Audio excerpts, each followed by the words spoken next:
तो हम समझ रहे हैं मेजरमेंट, और मेजरमेंट में सबसे पहले हम फंडामेंटल क्वांटिटीज को समझेंगे और उनके फंडामेंटल क्वांटिटीज को समझेंगे और हम समझेंगे कि इनकी यूनिट्स क्या है। ठीक, तो सबसे पहला पॉइंट जो हम यहाँ पर देखेंगे, सबसे पहली जो क्वांटिटी होगी आपकी वो है आपकी लेंथ। हाँ जी, जरा एक्सप्लेन करने की कोशिश कीजिए। 1 मीटर क्या हो सकता है? 1 मीटर वो डिस्टेंस होती है, 1 मीटर वो डिस्टेंस होती है। देखिए डिस्टेंस का फॉर्मूला क्या होता है? स्पीड इनटू टाइम, यही होता है। अच्छा जी, और अगर डिस्टेंस 1 मीटर हो, सबसे ज्यादा स्पीड हमें किसके बारे में पता है? c = 3 × 10⁸ और स्पीड ऑफ लाइट। लेकिन इसकी एक्चुअल स्पीड कितनी होती है? इसकी एक्चुअल स्पीड होती है 299, 792, 368।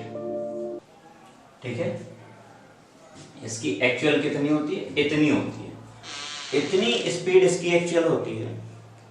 ठीक, और जब ये 1 सेकंड में इतना चलता है, ठीक, तो यहाँ पर 1 सेकंड की अगर इसकी देखी जाए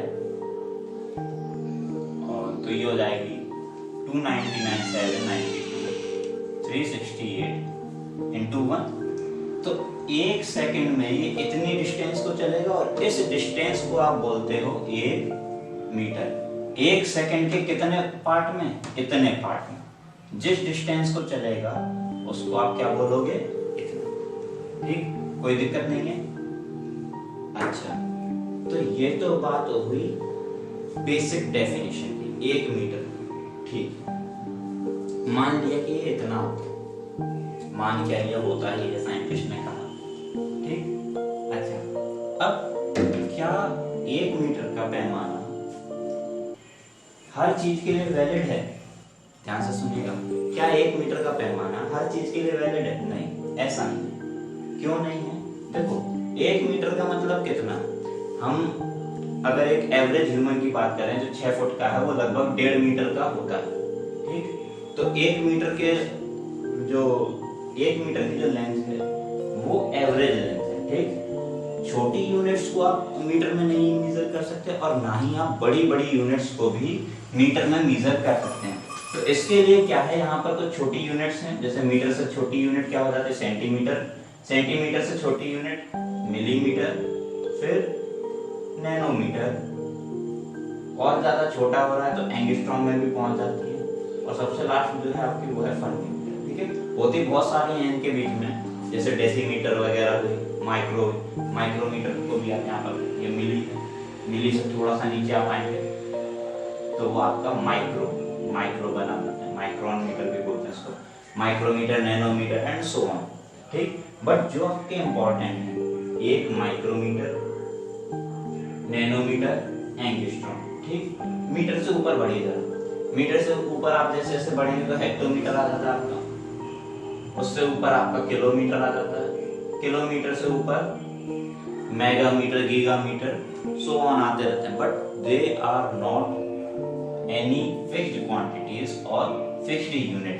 अब देखो सबसे पहला जो सवाल आपका बनता है, किलोमीटर से ऊपर कौन सी यूनिट्स को हम मेजर करते हैं? तो डेली लाइफ में हम किलोमीटर से ऊपर मेजर करते हैं माइल्स को।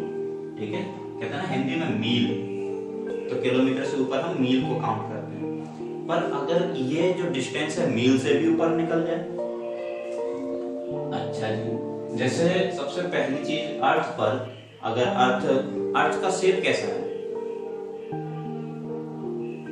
हाँ जी, अर्थ का शेप कितना है, कैसा है? अर्थ का शेप है इस टाइप का, अर्धवृत्त का नहीं, देखिए अर्थ का शेप जो है वो ओवल शेप है। ठीक है, अच्छा, जियोइड बोलते हैं इसको। ठीक, इस शेप को क्या बोलते हैं? जियोइड बोलते हैं। तो अर्थ का जो शेप है वो ओवल है, और अर्थ की जो डायमीटर है वो कितनी है? Average 12,800 kilometre. तभी इसकी जो रेडियस बनती है वो कितनी बनती है? 6400 किलोमीटर। अब देखिए ये जो यूनिट है इसकी वो है किलोमीटर। ठीक, मीटर तो है नहीं, क्योंकि मीटर तो बहुत छोटी यूनिट रह जाएगी इस तरीके से। पर यहीं अगर बात की जाए, अगर ये डिस्टेंस और बड़ी होती, जैसे अर्थ जो है वो सन से कितनी डिस्टेंस पर है बताइए जरा। अर्थ और सन की जो डिस्टेंस है वो कितनी है?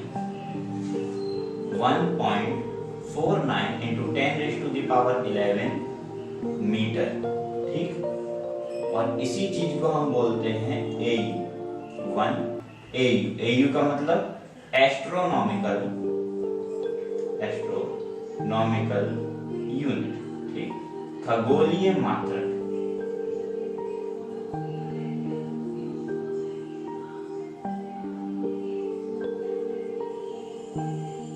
ठीक है, तो AU क्या है? AU डिस्टेंस को मेजर करने की बहुत बड़ी यूनिट है।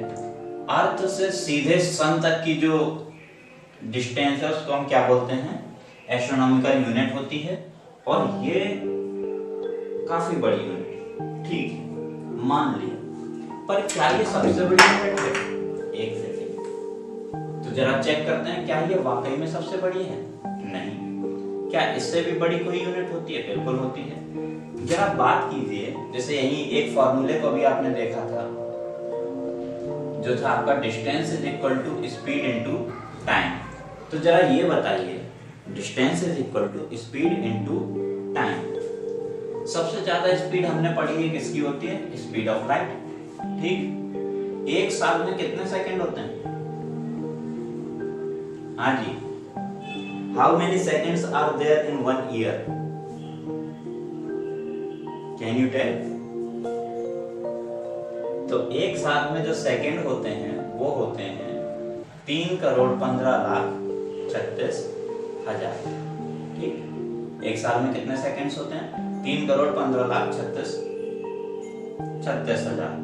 तो एक साल में चली हुई डिस्टेंस को अगर आप देखेंगे तो ये हो जाएगा 9.4608 into 10⁻15 मीटर, जिसको आप बोलते हो 1 लाइट ईयर। बताओ, कोई दिक्कत यहां तक? अच्छा, तो एक प्रकाश वर्ष का वैल्यू कितना होता है? लाइट एक साल में जितनी दूरी को चलती है उसको हम क्या बोलते हैं? लाइट ईयर या प्रकाश वर्ष। क्या प्रकाश वर्ष अपने आप में इतना बड़ा होता है या इससे भी बड़ा कुछ होता है? बताइए, क्या ये मैक्सिमम वैल्यू है? नहीं। इस लाइट ईयर से बड़ी भी एक यूनिट होती है जिसको आप बोलते हो पार्सेक। क्या बोलेंगे हम? पार्सेक। और 1 पार्सेक इज इक्वल टू कितना होता है बताइए? 2.32 लाइट ईयर्स। ये कितने के बराबर होता है? 2.32 लाइट ईयर्स के बराबर होता है 1 पार्सेक। अब पार्सेक होता क्या है?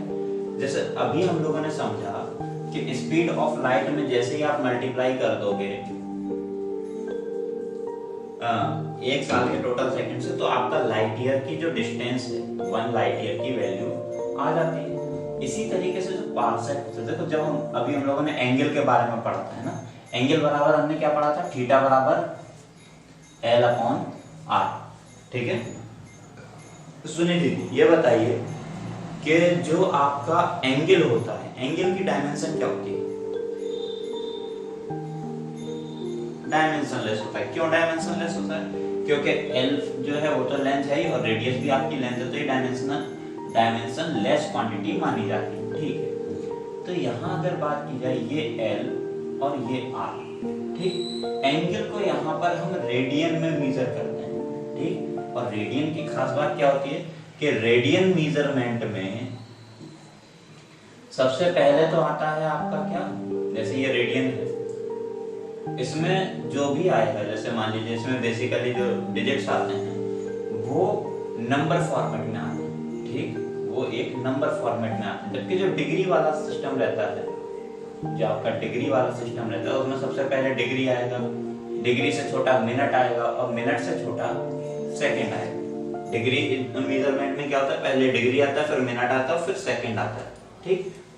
तो पारसेक क्या होता है? पारसेक की फुल फॉर्म होती है बेसिकली, पार फॉर होता है पैरालेटिक, पैरालेटिक, और सेक का मतलब होता है सेकेंड,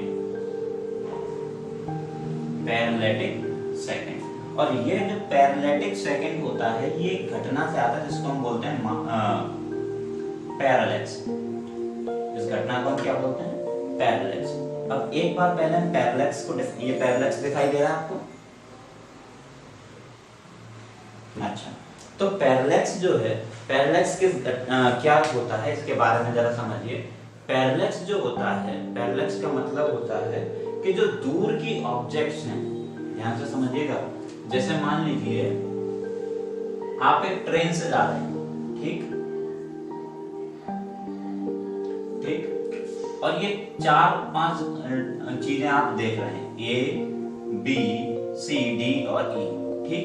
ए सबसे पास है, तो जो चीज सबसे पास होगी वो उतनी ही तेजी से हमें पीछे जाती हुई दिखाई देगी, ठीक है। आप एक ट्रेन से जा रहे हैं, ध्यान से सुनिएगा, आप एक ट्रेन से जा रहे हैं और उसमें कई सारी चीजें हैं, A B C D E, जो आपके सामने रखी है।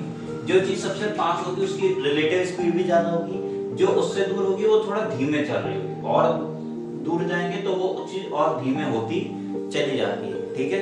इसी की वजह से आप जब ट्रेवल करते हैं तो दूर के पेड़ पौधे जो है वो बहुत धीमे धीमे चल रहे होते हैं, आप, और जो पास के पेड़ पौधे वो बहुत तेज चलते हैं, ठीक है। यही कारण है कि जो चंद्रमा है ना, या जो सूर्य है, या जो तारे हैं, ये तारे एक जगह पर स्थित दिखाई देते हैं, रुके हुए दिखाई देते हैं, ये चलते हुए नहीं लगते। क्यों नहीं चलते हुए दिखाई देते हैं हमें? ऐसा किस वजह से? ऐसा है पैरेलैक्स की वजह से, क्योंकि इनकी डिस्टेंस बहुत ज्यादा होती है। अच्छा, जब डिस्टेंस बहुत ज्यादा होती है तो इनके सामने, जैसे मान लीजिए आप इतनी डिस्टेंस चले ए से बी तक और स्टार आपका यहाँ है, तो बताइए क्या इतनी डिस्टेंस इसके एंगल पर कोई इफेक्ट डालेगी?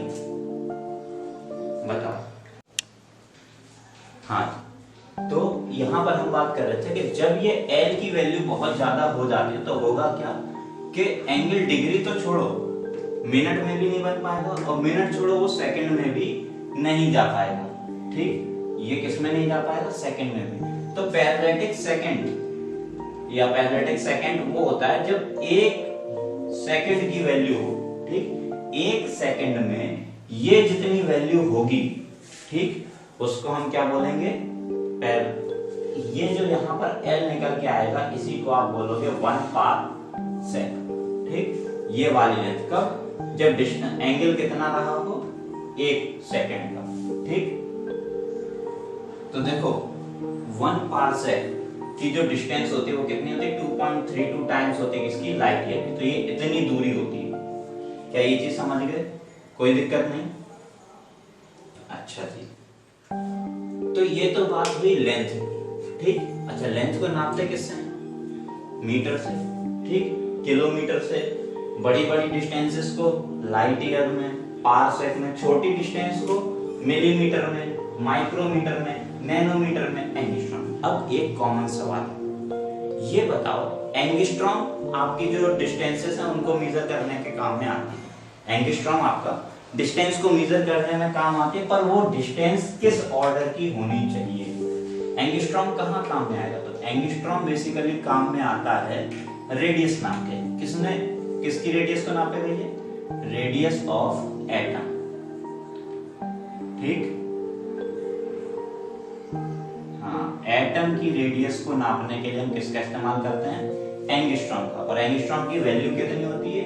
10⁻⁻10 मीटर एक एंगस्ट्रॉम का ऑर्डर होता है, ठीक। ना केवल एटॉमिक रेडियस को मेजर करने के लिए बल्कि इसका इस्तेमाल वेवलेंथ के लिए भी किया जाता है। याद रहेगा, किसी भी वेव की वेवलेंथ को हम किस में नापते हैं? एंगस्ट्रॉम में। या किसी भी एटम की रेडियस को हम किस में नापेंगे? एंगस्ट्रॉम, ठीक, याद रखिएगा। फिर बात करते हैं माइक्रोमीटर की, माइक्रोन, ठीक। अब जो माइक्रोमीटर होता है, ये पैरेलैक्स उड़ा दिया यहां से, ठीक है, लेंथ भी हटा दी, अच्छे से समझ में आएगा, स्पेस बना। तो देखो जो आपका माइक्रोन होता है, माइक्रोन या कहा जाए माइक्रो। इसकी वैल्यू होती है 10⁻⁻⁶ मीटर। कितना? 10⁻⁻⁶ मीटर। अच्छा जी, ये जो 10⁻⁻⁶ मीटर होता है, इससे हम नापते क्या है? पेपर की थिकनेस। ठीक, ये जो आपके पतले पतले से पेजेस आते हैं, इनकी थिकनेस को, या पॉलीथीन, ठीक, पॉलीथीन की थिकनेस को भी हम इसी से मेजर करते हैं। अच्छा, एक बहुत अच्छा सवाल यहाँ पर राउंड अप कर गया, ये पॉलीथीन क्या होती है? बताइए, पॉलीथीन क्या होती है?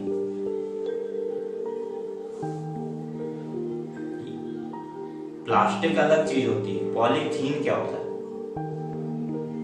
ये बहुत अच्छा सवाल है। हाँ, इथीन का पॉलीमर जो होता है, सब इस सवाल का जवाब जो होना चाहिए वो ये होना चाहिए कि पॉलीथीन जो होता है ये पॉलीमर होता है। किसका पॉलीमर होता है?